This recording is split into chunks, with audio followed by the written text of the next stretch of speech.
ጋር ሄርሜላ ገብረኪዳን ነኝ።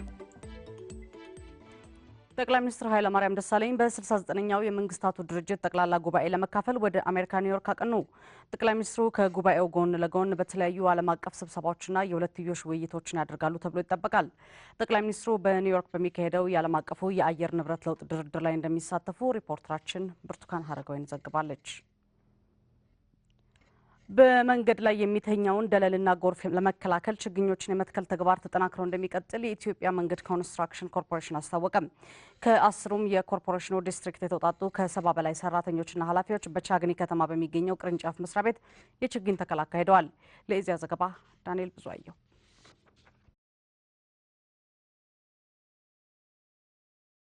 የኢትዮጵያ መንገድ ኮንስትራክሽን ኮርፖሬሽን የደብረ ማርቆስ መንገድ ጥገና ዲስትሪክት ዋና ስራ አስኪያጅ ኢንጂነር ጌዲዮን መንግስቱ እንዳሉት በየዓመቱ የሰራተኞች የችግኝ ተከላ ባህል እያደገ መጥቷል። በ2006 ብቻ 5000 ችግኞች በኮርፖሬሽኑ ሰራተኞችና ኃላፊዎች ተተክለው ሙሉ በሙሉ ጸድቀዋልም ብለዋል። የተፈጥሮ ሀብትን መልሰን ካልተካ ነው መንገዱ ራሱ ለጎርፍና ለአደጋ ተጋላጭ ይሆናል። ይሄ በመሆኑ ዛፍ ተከላ አንዱ ስራ ነው። አንድ ድሬጆች በሙሉ ማስፈልግ በደለል የሚሞሉት ዛፎች በመቆረጣቸው ነው። ይሄ በመሆኑ በአጠቃላይ በዲስትሪክታችን ስር ባሉ ሴክሽኖች በዘንድሮ ዓመት ከ5000 በላይ ችግኝ ተክለናል። ኮርፖሬሽኑ የተተከሉ ችግኞችን በቋሚነት የሚንከባከቡና የሚከታተሉ ሰራተኞች በመቅጠር በማሰራቱ ለተገኘው ውጤት አስተዋጽኦ ማድረጉንም ገልጸዋል። የኮርፖሬሽኑ የህግ ባለሙያው ወይዘሮ ገነት አለሙ በበኩላቸው መንገዶች ሲሰሩ በአብዛኛው የደን ቆረጣ ስለሚኖር ሰራተኞች ህብረተሰቡና ባለድርሻ አካላት በምትኩ ችግኞችን ሊተክሉ ይገባል ብለዋል። የመንገድ ስራ ሲከናወን ያው ጎን ለጎን የአካባቢ ጥበቃንም አብሮ መሄድ አለበት። መንገዶች ሲሰሩ ዛፎች መነጠራሉ። እነዚህ መተካት አለብን። መተካት ስላለብን ሁሉ ጊዜ በደረስንባቸው ቦታዎች የኢትዮጵያ መንገድ ኮንስትራክሽን ሰራተኞች የዛፍ ተከላ ነገሮችን አብረው ነው በአካባቢያቸው ሁሌም እየተከሉ ነው የሚሄዱት። በኮርፖሬሽኑ የሰራተኞች ማህበር ሊቀመንበር አቶ እስክንድር ወጋየው በበኩላቸው ሰራተኞች የችግኝ ተከላ ማካሄዳቸው መንገዶች በደለልና ጎርፍ እንዳይበላሹና ለረጅም ጊዜ እንዲያገለግሉ ጠቀሜታው የጎላ መሆኑን ገልጸዋል። ችግኝ መተከሉ ተገቢ ነው። ምክንያቱም የአገሪቷም የአቅጣጫ ነው፣ የዚህ ትራንስፎርሜሽን አቅጣጫ ነው። ምክንያቱም ለግድቡ ትልቅ አስተዋጽኦ አለው።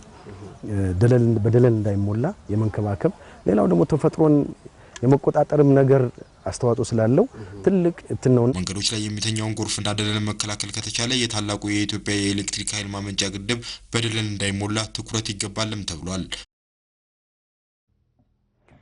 የኦሮሚያ ግብርና ምርምር ኢንስቲትዩት በተጠናቀቀው በጀት ዓመት 876 በሚሆኑ ፕሮጀክቶች ላይ ምርምር ማካሄዱን አስታወቀ።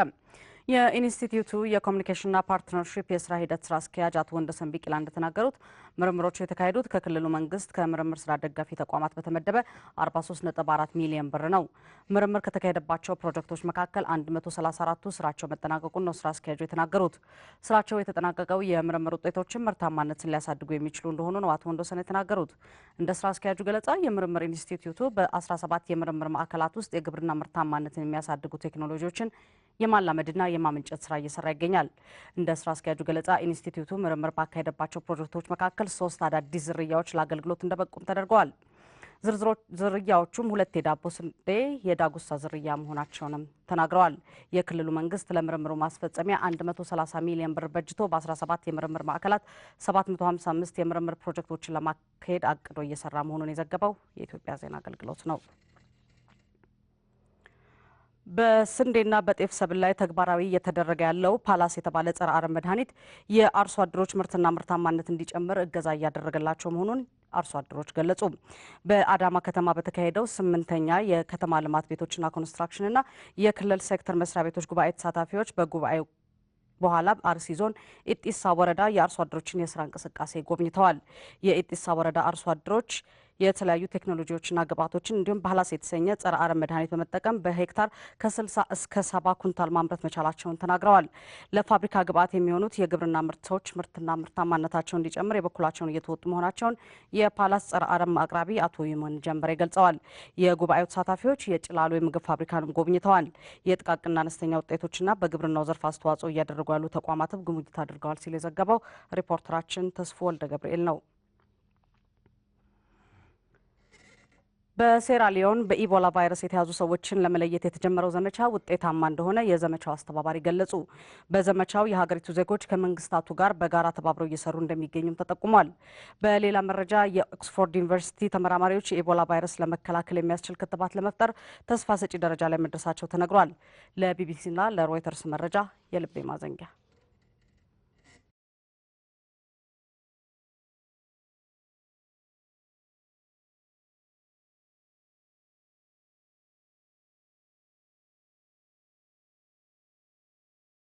ተመልካቾቻችን የዚህ ዜና ምስል እንደደረሰ እናቀርባለን። በኬንያ ከአንድ ዓመት በፊት በዌስት ጌት የገበያ ማዕከል የተፈጸመውን የሽብር ጥቃት ተከትሎ የሀገሪቱ ዜጎች ራሳቸውንና አካባቢያቸውን ከጥቃት ለመከላከል የሚወስዱት ጥንቃቄ መጠናከሩ ተገለጸ። የኬንያ መንግስትም ከጥቃት ወዲህ በየቦታው ጥብቅ የደህንነት ፍተሻዎች ለማካሄድ ከ300 ሺህ በላይ ባለሙያዎችን አሰማርቷል። ሰላማዊት ካሳ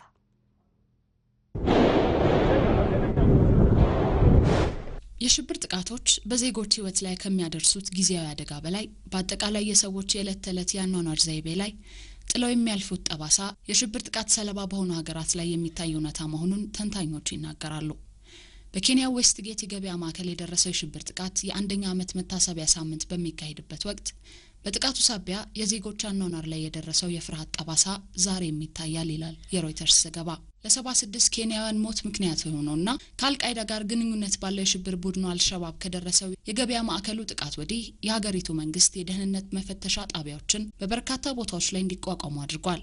ወደ ማንኛውም የማህበራዊ አገልግሎት ወደሚሰጥባቸው ተቋማት የሚገቡ ሰዎችም ሆነ ተሽከርካሪዎችን ለመፈተሽም ከ300 ሺህ በላይ ባለሙያዎች ወደ ስራ እንዲገቡ ተደርጓል። የኬንያ የደህንነት ምርምርና መረጃ ማዕከል ባለሙያ የሆኑት ጆንስቶን ኪቦር ከዌስት ጌቱ የገበያ ማዕከል የሽብር ጥቃት በኋላ በናይሮቢ ነዋሪዎች ላይ ስለታየው የባህሪ ለውጥ ይናገራሉ። የትም ቦታ የሚንቀሳቀስ ሰው በተለይም በናይሮቢ በሚገኝ ማንኛውም ህንጻ ውስጥ መግባት የፈለገ ሰው በጣም ጥብቅ ፍተሻ እንዲያልፍ ይደረጋል። ይህ ሁኔታ በራሱ በሰዎች ባህሪና አመለካከት ላይ ጭምር ለውጥ እንዲታይ አድርጓል። የናይሮቢ ነዋሪዎችም በአካባቢያቸው የሚካሄደውን እንቅስቃሴ በንቃት መከታተል የዕለት ተዕለት አኗኗራቸው አንዱ ገጽታ ሆኗል። አሁን ንቁ ሆኛለሁ። በመንገድ በአጠገብ የሚያልፈውን ሰው ሳይቀር ማንነቱን በትኩረት መከታተል ጀምሬያለሁ። ምንም እንኳን ጥቃቱ ከደረሰ ወዲህ በሀገሪቱ የጥበቃና የደህንነት ስራዎች እንዲጠናከሩ ቢደረግም የሽብር ጥቃቱ በሰዎች ላይ ያሳደረውን የፍርሃት ስሜት ማስወገድ ግን ቀላል አይሆንም። የዌስት ጌቱ የገበያ ማዕከልን አይነት የሽብር ጥቃት ዳግመኛ እንዳይከሰት የኬንያ መንግስት የጸረ ሽብርተኝነት ስራውን ለማገዝ የሚመድበው በጀት ከፍ ከማድረግ አንስቶ ለሀገሪቱ ፖሊስ ዘመናዊ ደህንነት መሳሪያዎችን የማስታጠቅ እርምጃም ወስዷል። ያም ቢሆን ዓለም አቀፍ ስጋት የሆነውን ሽብርተኝነትን መዋጋት የአንድ ሀገር ብቻ ኃላፊነት አይደለምና የኬንያው ፕሬዝዳንት ኡሁሩ ኬንያታ የአፍሪካ ሀገራት በሙሉ የጸረ ሽብር ዘመቻውን እንዲቀላቀሉ ጥሪ ማቅረባቸውም ይታወሳል። በሴራሊዮን በኢቦላ ቫይረስ የተያዙ ሰዎችን ለመለየት የተጀመረው ዘመቻ ውጤታማ እንደሆነ የዘመቻው አስተባባሪ ገለጹ። በዘመቻው የሀገሪቱ ዜጋዎች ከመንግስታቱ ጋር በጋራ ተባብረው እየሰሩ እንደሚገኙም ተጠቁሟል። በሌላ መረጃ የኦክስፎርድ ዩኒቨርሲቲ ተመራማሪዎች የኢቦላ ቫይረስን ለመከላከል የሚያስችል ክትባት ለመፍጠር ተስፋ ሰጪ ደረጃ ላይ መድረሳቸው ተነግሯል። ለቢቢሲና ሮይተርስ ዘገባ የልቤ ማዘንጊያ የሴራሊዮን መንግስት በኢቦላ ቫይረስ የተጠቁ ሰዎችን ለመለየት ለ3 ቀናት ሁሉም የሀገሪቱ ዜጎች ከመኖሪያ ቤታቸው እንዳይወጡ ያስቀመጠውን ገደብ ተከትሎ የዋና መዲናዋ ፍሪታውን መንገዶች ጭር ማለታቸውን ነው መረጃዎች የሚያመለክቱት። 30 ሺህ የሚጠጉ የጤና ባለሙያዎች፣ የበጎ ፈቃድ ተሳታፊዎችና መምህራን በእያንዳንዱ ሴራሊዮናዊ ቤት በመሄድ በኢቦላ ቫይረስ የተያዘ ግለሰብን የመለየት ስራን እያከናወኑ ነው። ጥቂቶች የተቀመጠውን እገዳ ቢቃወሙም ዘመቻው ቫይረሱን ለመከላከል የሚያስችል መልካም ውጤት የተገኘበት መሆኑን የዘመቻው አስተባባሪ ስቴፈን ጋኦጂያ ተናግረዋል። በቫይረሱ የተያዙ ሰዎችን ለመለየት ከተጀመረው ዘመቻ እየወጣ ያለው ሪፖርት በርከት ያሉ ሰዎችን ለመለየት ያስቻለ ነው። በፖርቶ ሎኮ 22 በኢቦላ የተያዙ ሰዎችን መለየት ተችሏል። ግለሰቦችን ሕክምና እንዲያገኙ ወደ ሕክምና ማዕከል እንዲገቡ ማድረግ ተችሏል። የዘመቻው አስተባባሪ አክለው እንደተናገሩት በሀገሪቱ የሚገኙ የሬዲዮ ጣቢያዎች ዜጎች ስለ ቫይረሱ የተሻለ ግንዛቤ እንዲጨብጡ ለማድረግና እገዳውን አክብረው በመኖሪያ ቤታቸው ውስጥ እንዲቆዩ ቅስቀሳ ማድረጋቸውን ቀጥለዋል። በምዕራብ አፍሪካ 3 ሀገራት ስር በሰደደ በሰደደው የኢቦላ ቫይረስ ከ5300 በላይ ሰዎች ተጠቅተዋል። እንደ ዓለም ጤና ድርጅት 2630 ሰዎች ደግሞ ህይወታቸውን አጥተዋል። በዘመቻው የቡድን መሪ የሆኑት ኢብራሂም ራሽድ ካማራ ከህዝቡ ጋር በጋራ ለመስራት ጥረት ማድረጋቸውን ይገልጻሉ። ዜጎች በጣም እየተባበሩ ነው። በጋራ በመተባበር ለመስራት ወደ ህብረተሰቡ እንሄዳለን። ሰዎች ይሰሙናል። ስለ ቫይረሱ ያለውን መረጃ ሁሉ እናቀርብላቸዋለን። የምንሰጣቸውን መረጃ ለመተግበርም ቃል ይገቡልናል።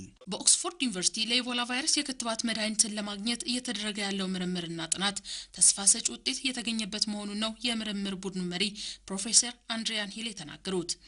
ክትባቱን በሰዎች ላይ በመሞከር ቫይረሱን ለማዳን ውጤታማ እንደሆነ የማረጋገጥ ስራ እየተሰራ ነውም ተብሏል። በሙከራ ስራው 60 የበጎ ፈቃደኞች ተሳታፊ ይሆናሉ።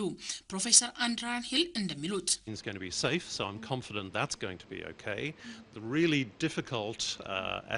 ክትባቱ ውጤታማ በሆነ መልኩ ሙከራ እየተደረገበት ነው። አስቸጋሪ ሊሆን የሚችለው የክትባቱን የመከላከል አቅም ጥንካሬን ማሳደግ የሚቻልበት መንገድ ነው። ከዛ ሁሉ በኋላ ለሰዎች ክትባቱን በነጠላ እንሰጣለን። አብዛኞቹ ክትባቶች 2፣ 3 እና ከዛም በላይ የሚወሰዱ ናቸው። ክትባቱ ውጤታማ መሆኑ ከተረጋገጠ ከ10,000 በላይ ክትባቶችን በማምረት እንዲሰራጭ እንደሚደረግ መረጃው ያመለክታል። በናይጄሪያ የታገቱ ከ200 በላይ ልጃገረዶችን ለማስለቀቅ የናይጄሪያ መንግስት ባለስልጣናትና የዓለም አቀፉ ቀይ መስቀል ኮሚቴ ከቦኮ ሀራም ጋር ድርድር መጀመራቸው ተገለጸ። ታማኝ ምንጮችን ጠቅሶ ሲኤንኤን እንደዘገበው የናይጄሪያ መንግስት ባለስልጣናት ከቦኮ ሀራም ከፍተኛ አመራር አባላት ጋር ባለፈው ነሐሴ ወር ብቻ ለ4 ጊዜያት ተገናኝተዋል። ድርድሩ ያተኮረው በመንግስት ቁጥጥር ስር ያሉ የሽብር ቡድኑ አባላትን በታገቱ ልጃገረዶች መለዋወጥ ስለሚቻልበት ሁኔታ ነው። ቦኮ ሀራም እንዲፈቱለት የሚፈልጋቸው የ30 የሽብር ቡድኑ አባላትን ስም ዝርዝር አስታውቋል። የቦኮ ሀራም አደራዳሪዎች በታከቱ ልጃገረዶች ላይ መደፈርም ሆነ ጾታዊ ጥቃት እንዳልደረሰ ለዓለም አቀፉ ቀይ መስቀል ኮሚቴና ለመንግስት ተደራዳሪዎች አረጋግጠውላቸዋል ተብሏል። ቦኮ ሀራም ልውውጡን በተመለከተ ፈቃደኝነት ቢያሳይም 30ዎቹ የቡድኑ አባላትን በ30 ታጋች ልጃገረዶች ብቻ ለመቀያየር ያሰበው ሀሳብ በመንግስት ተቀባይነት አላገኘም። ዜናው በቃ። መልካም ቀን።